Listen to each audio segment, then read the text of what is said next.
Bienvenue dans les quêtes inutiles d'un chevalier ordinaire. Quête 2. Enquête de contact. Qui traite de la manière dont un chevalier à la con anticipe la prise de contact pour tirer profit de l'interaction. Je m'approche près d'un homme qui boit à une auberge dans le but de lui soutirer quelques informations concernant une quelconque aventure à entreprendre en ces lieux. J'ai que ça à foutre. Tu veux pas plutôt jouer au PMU comme tout le monde ? En m'entendant l'interpeller, l'homme se met à rire, et cela me met particulièrement mal à l'aise. Il me trouve ridicule et bien peu sûr de moi. C'est vrai que j'avais tenté une approche soumise. Ça ressemblait à peu près à ça. Bonjour monsieur. Je suis un chevalier ordinaire, et ça serait très gentil à vous de m'indiquer, parce que je voudrais faire une aventure, si par hasard vous connaîtriez dans le coin une quête ou des choses comme ça à faire, parce que blablabla blablabla. Même moi, ça me gonfle de retranscrire ce genre de discussion. La réponse de l'homme, c'était ça. Eh patron, tu le sors d'où celui-là ? Eh, qu'est-ce qu'il bave ? Qu'est-ce qu'il fout ici ? Je comprends rien. Les hommes écrasent ceux qui leur sont ou qui leur semblent inférieurs. Il faut garder en toutes circonstances la maîtrise de la relation pour ne pas être écrasé, mais pour ne pas écraser inconsciemment. Avec tes gros pieds, tu peux faire des gros dégâts. Je définis un barème de 1 en bas à 10 en haut. Moi, je suis 5. Par exemple, 10, c'est trop loin, c'est inaccessible. 9, c'est époustouflant de grandeur. 8, je rêve de l'avoir comme professeur. 7, je suis un élève attentif. 6, je m'élève à son niveau. 5, je m'amuse beaucoup devant un miroir, puisque moi je suis au niveau 5. 4, je dois me rendre légitime. Je suis un peu caricatural. 3, je suis supérieur et bienveillant. 2, j'impose. 1, c'est trop loin, je ne comprends pas. Pour éviter les approches malhabiles, les hommes doivent être placés sur le barème le plus rapidement possible.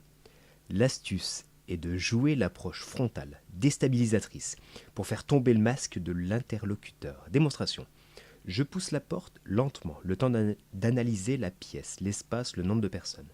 Et je lance un amical « Bonjour messieurs ». La voix grave n'est pas obligatoire, mais la voix assumée par contre l'est.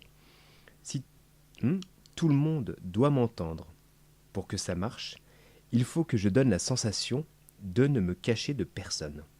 Le but est d'imposer ma présence et de donner la sensation que je valide leur présence, comme si je rentrais à la maison et que ces messieurs étaient dans mon salon.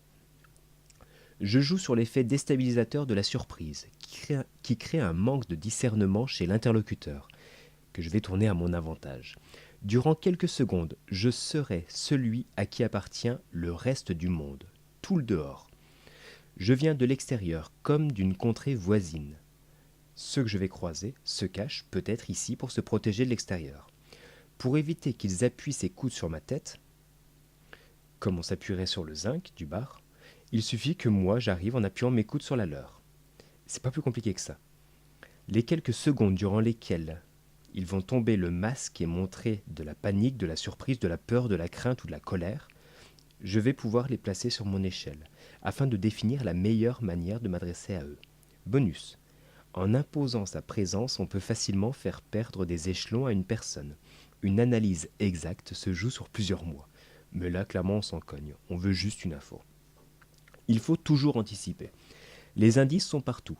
Avant d'entrer dans l'auberge, je cherche des informations qui me permettront de faire des hypothèses quant au type de public auquel je vais être confronté. Attention, les préjugés sont très tentants, mais il faut rester dans l'analyse et la mise en relation des indices avec notre propre parcours, et non avec des idées transmises.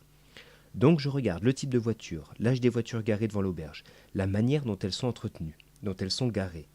Je regarde s'il y a des déchets devant l'auberge, le type de déchets, ticket de PMU, mégots, etc. Je regarde l'état général de la façade, l'entretien de l'enseigne, puis l'univers graphique. Est-il en contretemps ? Est-il dans une recherche esthétique ? Ou est-il le fruit d'une époque, révolue ou non ? Est-ce que c'est de bon goût ? Le bon goût est une histoire d'intelligence collective. Donc si c'est de bon goût pour qui ? Et à partir de là, je devrais avoir une variable de 2 points sur mon échelle. Donc c'est 1, 2, ou 2, 3, peut-être 5, 6, etc. Ça semble être un peu réducteur, mais c'est tristement cohérent. J'arrêterai de jouer à ça quand les hommes arrêteront par manque de personnalité d'être des caricatures médiocres du groupe auquel ils appartiennent. Bonne journée.